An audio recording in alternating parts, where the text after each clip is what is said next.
A paz do Senhor Jesus esteja com todos. Chegamos ao livro do profeta Jeremias. Que livro, que profeta que profetizou tantas coisas especiais. O profeta Jeremias, ele vai profetizar praticamente quando o povo de Judá foi levado como cativo para a Babilônia. Ele profetiza antes do cativeiro babilônico e ele profetiza muito próximo do cativeiro babilônico. Ele é um daqueles profetas que insistentemente ele avisa que o povo de Judá está prestes a ser levado como escravos. E como começou o ministério de Jeremias? No capítulo 1 vai falar a respeito do chamado de Jeremias. Aqui no versículo 5 está escrito assim: antes de formá-lo no ventre, Deus disse para o profeta: eu o escolhi. Antes de você nascer, eu o separei e o designei profeta das nações. Gente, o chamado de Deus é algo espetacular. Talvez você já tenha sentido um fogo do Espírito no seu coração. Esse chamado, talvez as pessoas, ninguém consegue entender. Aqui, o profeta Jeremias, ele era muito jovem e ele vai falar: Senhor, eu sou jovem, eu não sei nem falar. E Deus vai falar para ele assim: olha, fica tranquilo, porque você vai falar aquilo que eu colocar na sua boca. E Deus toca na boca do profeta Jeremias. Ele vai dizer assim, que no versículo 6, mas eu disse: soberano Senhor, eu não sei falar, porque eu ainda sou muito jovem. Aí o Senhor fala assim: não diga que você é muito jovem. A todos o que eu enviar, você irá, e você vai dizer tudo o que eu lhe ordenar. Não tenha medo. O chamado de Deus é um chamado de confiança. Talvez você já tenha recebido um chamado de Deus, alguma coisa queimou no seu coração, mas você ainda não conseguiu avançar aquilo que precisava avançar. Então presta atenção. Eu quando leio esse texto, eu acho muito tremendo isso, porque o Senhor, quando Ele tem um chamado, Ele rompe todas as possibilidades de fracasso. A sua origem, a sua forma de ser, a sua forma de falar, nunca são desculpas, porque o que vai ser evidenciado não são as suas qualidades, mas é Deus, é o chamado de Deus, é o Evangelho de Cristo. Esse sim será evidenciado. Então, se Deus te deu um chamado, creia, só creia. E é interessante porque o chamado de Deus é algo espetacular. Você precisa simplesmente acreditar naquilo que Deus ministrou na sua vida. Ele vai falar assim, olha, no versículo 19: eles lutarão contra você, mas não vencerão, pois eu estou com você e o protegerei, diz o Senhor. É Deus quem nos protege. O chamado de Jeremias traz para nós um fogo diferente. No capítulo 2, por isso que teve ter um impacto muito grande, porque Jeremias ele estava diante de uma geração idólatra, diante de jovens que não temiam mais ao Senhor, de sacerdotes que haviam se corrompido, e no capítulo 2 ele vai falar exatamente isso. Ele vai falar assim,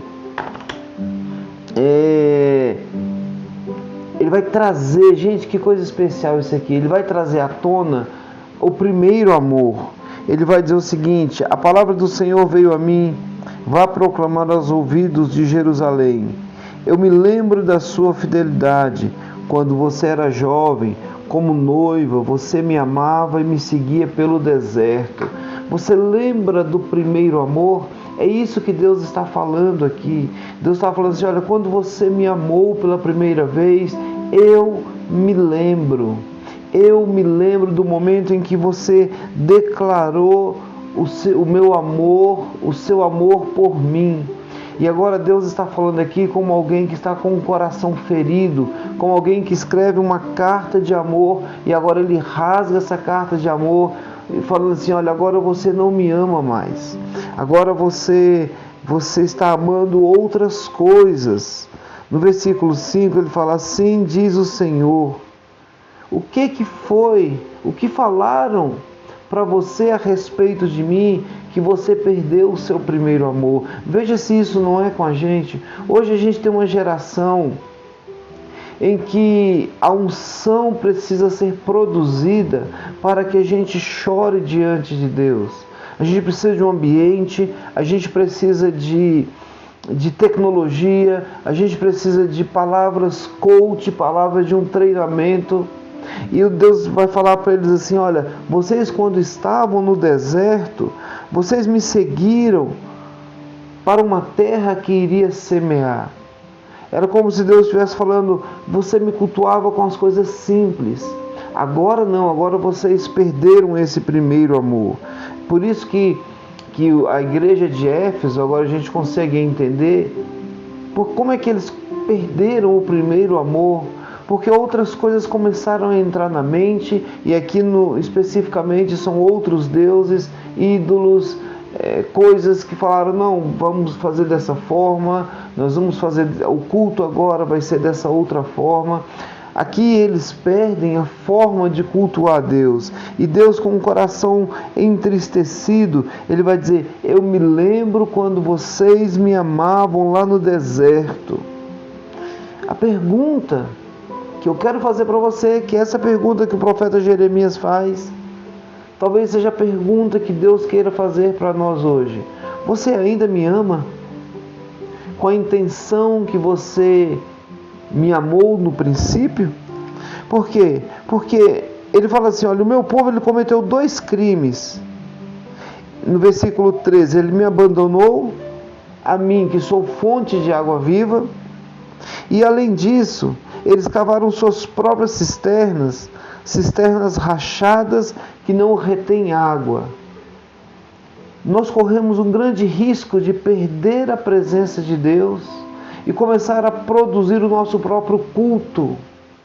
A tecnologia é muito boa, estou usando tecnologia agora, mas a tecnologia não pode substituir a presença de Deus, simples, amável, um Deus que fala. Ao invés da gente produzir momentos de culto, cultuar a Deus, ele vai muito além da gente produzir grandes espetáculos. Para a gente encerrar, versículo 8 fala que os sacerdotes não perguntam pelo Senhor, os intérpretes da lei não me conheciam, e os líderes do povo se rebelaram contra mim. Os profetas profetizavam em nome de Baal, seguindo deuses inúteis. O Deus que seguimos hoje, com muita tristeza eu falo isso, é o Deus da aparência, é o Deus do princípio de que eu tenho vergonha de me expor totalmente. O que as pessoas vão pensar de mim? É uma idolatria própria. Jeremias vem quebrando essa questão. Jeremias ele nos chama a voltar ao primeiro amor, com o aval de Deus, em que Deus diz: pode ir, porque eu estou contigo. O meu povo não vai ser envergonhado. O que eu quero deixar para vocês como meditação é: volte ao primeiro amor. Entenda que culto, ele não tem muito a ver com o que hoje nós vivemos, como essa geração que, como se Deus tivesse sido abandonado. Não há nenhum pacto mais feito entre o homem e o Deus. Os princípios de Deus estão sendo trocados por muitas coisas. Pense nisso. Que Deus te abençoe e tenha uma excelente leitura.